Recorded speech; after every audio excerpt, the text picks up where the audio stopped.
Mathematics ఈవెంట్ని Sarvepalli Radhakrishna గారి జయంతిని పురస్కరించుకొని నిర్వహించడం జరుగుతుంది. ఈ పోటీలకు విచ్చేసినటువంటి మిగతా కాలేజీలందరికీ కూడా అలాట్మెంట్ చేయడం జరిగింది. అలానే ఈరోజు ముఖ్యంగా ఒక ఈవెంట్ తాలూకా ప్రత్యేకత ఏముంది అన్నది రాష్ట్ర వ్యాప్తంగా ఆదిత్య డిగ్రీ కాలేజీలు తెలియజేస్తున్నాయి. దీనికి ముఖ్యంగా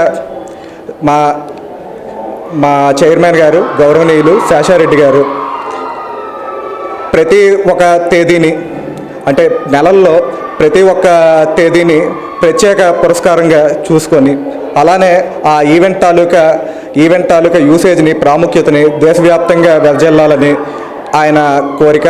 ఆ కోరికను మేము కంటిన్యూ చేస్తూ ఈరోజు ఆదిత్య డిగ్రీ కాలేజీ మహిళా ప్రాంగణంలో మ్యాథమెటిక్స్ 2019 ఈవెంట్ని సర్వేపల్లి రాధాకృష్ణ గారి జయంతి సందర్భంగా సెలబ్రేట్ చేయడం జరుగుతుంది.